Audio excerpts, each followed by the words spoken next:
budući da je zvijezda današnjeg dana, jer smo na danu polja kukuruza, upravo BC hibridi kukuruza, nudimo nešto standardno, poput našeg pajdaša BC 572, nudimo nešto noviju genetiku, poput hibrida 323 i hibrida BC 415, a nudimo i neku noviju generaciju BC hibrida koji imaju poboljšana svojstva i povećani prinos, odnosno veći prinos u odnosu na ono što smo možda do sada imali u ponudi. Kukuruz je naša glavna kultura, naš program koji ima izuzetno dugu tradiciju, gdje imamo izvanredne rezultate, gdje smo tržišno zanimljiv i važan sudionik. I mnogi ljudi koji čuju za BC institut, koji surađuju s nama, upravo nas gledaju kroz kukuruz. Za kreiranje jednog hibrida je potrebno čak 10 godina istraživanja. To je zaista mukotrpan posao koji kad ga krenete ne garantira sa uspjehom, a da bi hibrid kao takav bio registriran i da bi se našao s ovim prefiksom BC pa neki broj da bi tržišno i komercijalno vrijedio, mora biti prepoznat od strane poljoprivrednika, ali prije toga mora proći strogu kontrolu, strogu komisiju gdje mora biti bolji od nekog standarda. Znači svaki naš hibrid, novo nastali, novo stvoreni, je bolji od onog što je trenutno aktualno. Postoji cijeli niz hibrida, tako da našu paletu, ponudu naših hibrida možemo dijeliti na nekoliko različitih načina. Tu su hibridi po duljini vegetacije, od vrlo ranih hibrida do vrlo kasnih, pa hibridi po namjeni, znači za proizvodnju zrna, za proizvodnju silaže, kombinirani tip hibrida.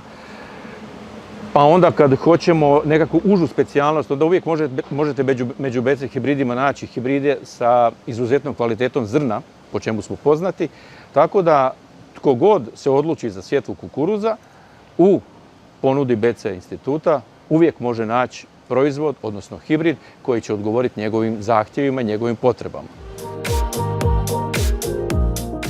Ono što možemo reći sigurno da će ove godine biti značajno niži prinosi nego što je to bilo prošle, a naročito pretprošle godine, i očekuje se od 30 do 50% smanjenje prinosa u odnosu na te godine, naročito kad je u pitanju istok Hrvatske, jer što idete istočnije, taj stres je bio izraženiji i to će smanjenje prinosa biti još izraženije nego što je recimo u odnosu na zapadni dio Republike Hrvatske.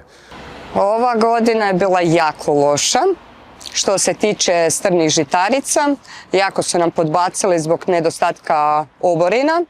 Kukuruz je isto ušao u stresnu fazu gdje oborina nismo imali od 4. do 7. mjeseca.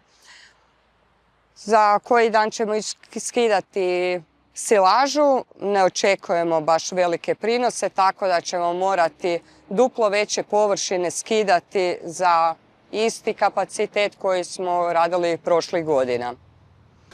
Međutim, ono što mi u BC institutu možemo ponuditi našim proizvođačima su noviteti naših hibridi, kao što je recimo Bozon, ispred kojeg se sada nalazimo, koji iz FAO grupe 300, ali isto tako i BC 405, Trenk, Krypton, novo razvijeni hibridi koji imaju visoku tolerantnost na stresne uvjete proizvodnje, pogotovo na sušu i visoke temperature. Tako da možemo očekivati da oni koji su sijali te hibride koji smo ove godine imali na tržištu, ali u nešto manjoj količini, će osjetiti manje to smanjenje u odnosu na one koji su sijali neke druge hibride. Bozon je naš novi hibrid iz FAO grupe 300, točnije FAO grupe 350. To bi ja rekao naša nova perjanica, ne samo kad je u pitanju FAO grupa 300, nego naš cijeli segment od početka FAO grupe 100 do čak FAO grupe 700. Radi se o hibridu koji ima visok potencijal rodnosti, kao što možete vidjeti, ima čvrstu, visoku stabljiku, dugozelen, uspravan list, odlično razvijene klipove sa 16 redi zrna u tipu zubana. Ogromni su klipovi i ono, osim što sadrže visok potencijal rodnosti, ima jako visok stupanj tolerantnosti prema stresnim okolinama, znači stresnim uvjetima proizvodnje kakve smo imali ove godine, i ima jako visok stupanj otpornosti prema najznačajnijim bolestima, prije svega fuzarioznim bolestima klipa, kakve ćemo ove godine imati u dosta velikoj količini na širom Hrvatske, znači na pojavu mikotoksina. Sijemo zapravo BC hibride, evo od kad sam bio malo dijete, tata je još od tad sijao BC hibride i stvarno smo ostali i zadovoljni, s njima smo ostali u suradnji evo, skroz i do sad i nadam se da ćemo i dalje surađivati. Od BC-a znači sijali smo kroz godine 418B, 572, pajdaš se nekad sijao i to je ono čega se ja sjećam, od kad sam ja preuzeo gospodarstvo. Ne. I bili smo poprilično zadovoljni, smo dobivali dobre rezultate u proizvodnji kozjeg mlijeka.